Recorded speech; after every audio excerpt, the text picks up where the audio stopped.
तृतीयपंथी, समलैंगिक, देहविक्रय करणाऱ्या महिला, महिला कैदी आपल्या समाजात नेहमीच हेटाळणीचा विषय ठरत आले आहेत. अशा महिलांच्या मदतीसाठी आपण खंबीरपणे उभं राहायला हवं असं वाटणं हेच मोठं धाडस आहे.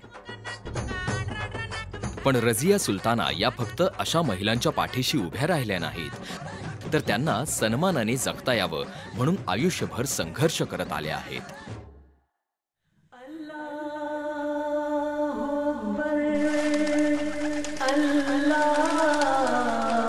कट्टर हिंदुत्ववादी घरातली रजनी नावाची मुलगी एका मुस्लिम तरुणाशी लग्न करते आणि रझिया सुलताना होते. ही रझिया सुलताना यांची पहिली बंडखोरी. त्यानंतर सासरी बायकांनी पुस्तक काय, पेपर वाचायला सुद्धा बंदी असं वातावरण असताना वर्तमानपत्रात लिखाण करणे हे पुढचे बंड. रझिया सुलताना यांना कट्टरपंथी लोकांनी जनाजा मिळू देणार नाही, कब्रस्तानात जागा देणार नाही अशा धमक्या असलेले खूप फतवे काढले. पण रझियाताईंचं उत्तर असायचं, मला गरज नाही, मी देहदान करणार आहे.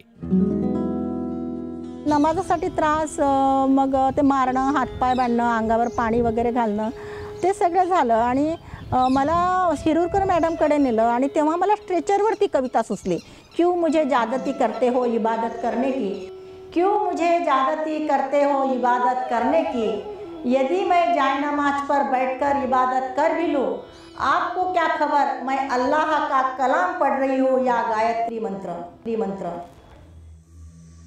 85-86 ची गोष्ट होते. मी इरविनमध्ये गेले आणि तिथे एक बाई वेदनाने खूप तडफडत होती आणि ब्लड निघत होतं, तिला स्ट्रेचर नव्हतं आणि अवतीभोवती खूप लोक होते आणि इतवार होता. त्या नर्सेस म्हणाले, नाही ये बाईओं का तो आए दिन रोज का ऐसा रहता है, ये बाई लोक तो ऐशीचे. आणि मग म्हटलं ऐशीचे मतलब का, तर मग त्या म्हणाल्या की ही सेक्स वर्कर आहे आणि हिचं ग्राहकासोबत झोंबाझोंबी झाली, मागच्या भागावर पूर्ण चाकूने हल्ला केला. तिची जी मावशी होती, जिचे काढून धंदा करून घ्यायची, ती मावशी पण तिला असंच म्हणाली तिच्या भाषेमध्ये की थोडा वेळ पासलं पडून राहिली असते तर काय झालं असतं. आणि ती बाई, ती स्ट्रेचरवरची बाई, ती रक्ताळलेल्या अवस्थेतली बाई म्हणजे माझी या कामाची प्रेरणा झाली.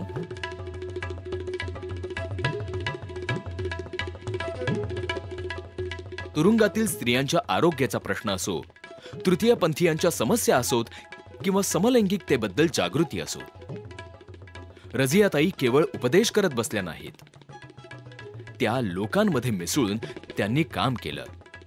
त्यांनी कष्टकरी महिलांवर लिहिलेले लेख सुद्धा केवळ निरीक्षणातले नाहीत, त्या कष्टकरी लोकांसोबत एक दिवस का होईना राहिल्या, त्यांचं जग समजून घेतलं. म्हणूनच या महिलांचं जग बदलायला त्यांचं मार्गदर्शन खूप मोलाचं आहे. कोणी चांगल्या नजरेने पाहत नाही, समाज काय, नातेवाईक सुद्धा कामात येत नाही, तेही चांगल्या नजरेने पाहत नाही. माझी स्वतःची आई होती, ती म्हणत होती जर तू जर हे म्हणजे आमच्यात जर आली तर माझ्या छोट्या मुलीचं लग्न होणार नाही. माझ्याकडे कोणीच येत नव्हतं जेव्हा मी म्हणजे असं हे करत होती. आता माझ्याकडे सगळेच येतात, कारण का मी आता घरीच राहते. रझिया मॅडमनी खूप साथ दिला, ती आज माझी म्हणजे आईच आहे. मॅडमनी आपल्या लेखनाद्वारे आमच्या समाजाबद्दल लोकांमध्ये जागरूकता फैलवली की हे लोक आहे, यांना पण सामाजिक दर्जा मिळाला पाहिजे आणि हे चांगले आहे, यांना फक्त जवळून बघण्याची गरज आहे.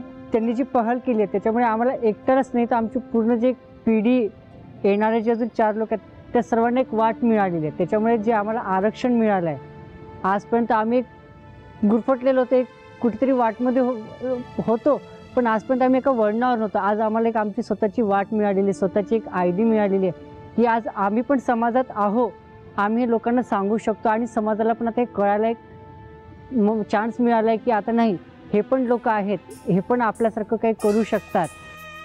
जो खुद ही तय करते हैं मंजिल अपने अरमानों की, पंछियों को नहीं दी जाती है तालीम उड़ाने की, जो हौसला रखते हैं आसमान छूने का, वह परवाह नहीं करते गिर जाने की. तस्लिमा नसरीनशी नातं सांगणाऱ्या या सृजनशील रझियाताईंना आमचा मानाचा मुजरा.